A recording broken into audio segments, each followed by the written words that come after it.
करन करावन हार तू, सब कुछ तेरे पास, अंग संग तुझको देख के दास करे अरदास, तू राजा अधिराज है मैं दासों का दास। आओ महापुरुषों, दास आशा करता है कि आप सब स्वस्थ होंगे, सदगुरु की कृपा पर बरस रही होगी। सदगुरु हर समय अपने भक्तों की पल पल मेहर करता है, इनायत करता है। तो एक बार एक चोर ने अपने बेटों से कहा, बेटा दुनिया में कहीं भी चले जाना, लेकिन इन जगहों पर कभी मत जाना।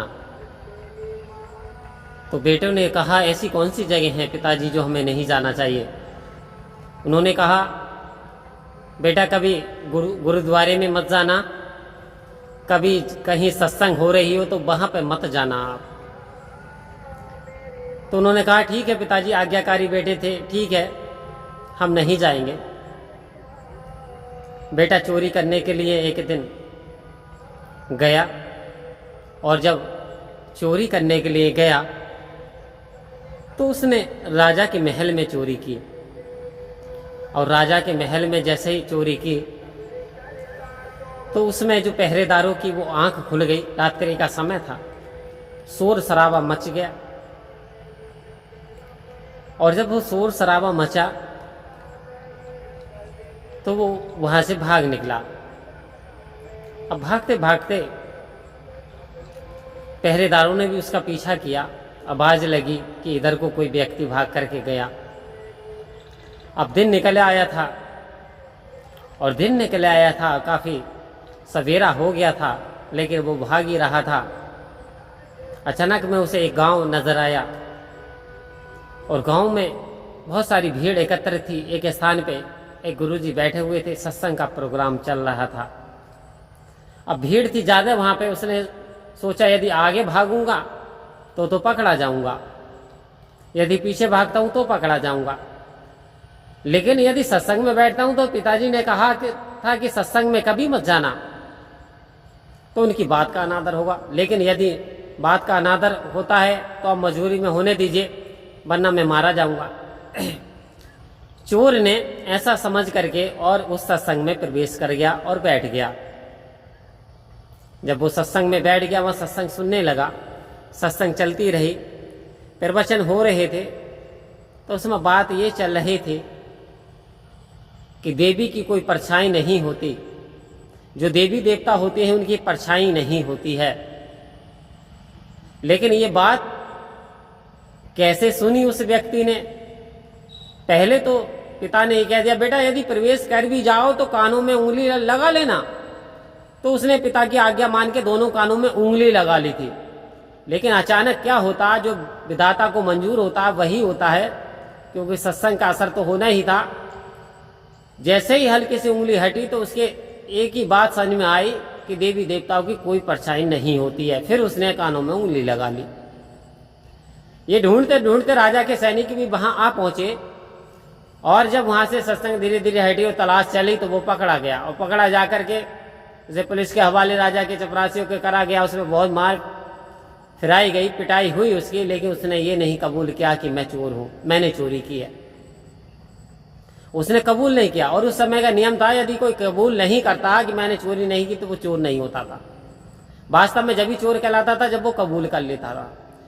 तो राजा ने मंत्रियों को बुलाया। मंत्रियों ने कहा, मैं इससे उगलवा के रहूंगा, मेरे पास एक ऐसी स्त्री है जो कि वेश बदलना जानती है, तो वो इससे कबूल करा लेगी। तो एक ऐसी स्त्री जो कि चालाक रूप बदलने वाली, उसके 4 हाथ कराए गए, ऑटोमेटिक लाइटों का इंतजाम कराया गया।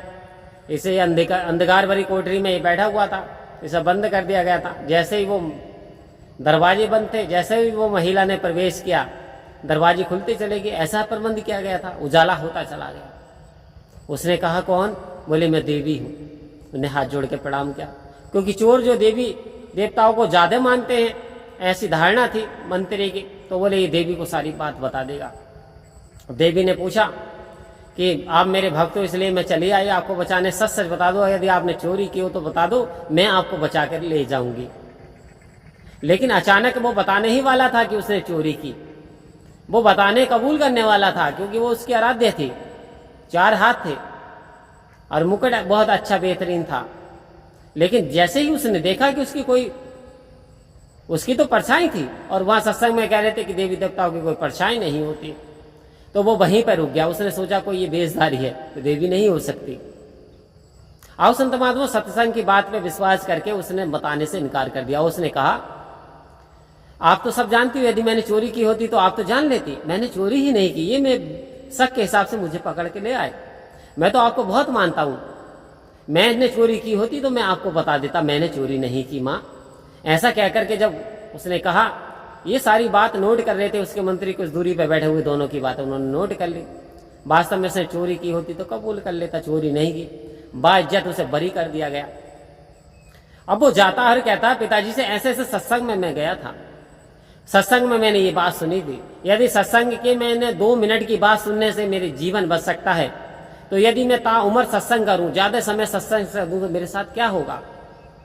मैं आपकी बात आज से इनकार करता हूं, मैं सत्संग में जाऊंगा, सत्संग सुनूंगा।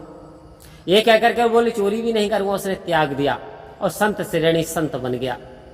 आओ संत महात्माओं, सत्संग का इतना बड़ा असर होता है, सत्संग की इतनी बड़ी कृपा होती है। सत्संग वो गंगा है जिसमें जो नहाते हैं, और एक पापी से पापी भी पावन हो जाते हैं। संत महात्माओं, ये वो पवित्र गंगा है जो पापियों के भी पाप धो देती है और इंसान को मुक्ति का मार्ग प्रदान करती है। आत्मा के साथ परमात्मा का रिश्ता जोड़ देती है, सत्य का दरवाजा खोल देती है, वो होती है सत्संग। तो उस चोर का जीवन बदल गया। यानी एक घड़ी आदि से पुण्यात तुलसी संगत सादगी कटे कोटि अपराध। एक घड़ी में से आधी घड़ी सत्संग करने से तुलसीदास जी कह रहे हैं करोड़ों अपराध दूर हो जाते हैं, और उसके अपराध दूर हो गए। आओ संत महात्मा, हम सौभाग्यशाली हैं जो हमें ये सत्संग मिली, सत्य की कृपा मिली, ईश्वर की कृपा प्राप्त हुई हमें। तो इसको नमन करते हुए, अपनी पापों की गलती क्षमा मांगते हुए, सदगुरु में विश्वास करते हुए, आनंदमय वातावरण में जीते हुए, परम प्यार से बोलिए धन्यकार।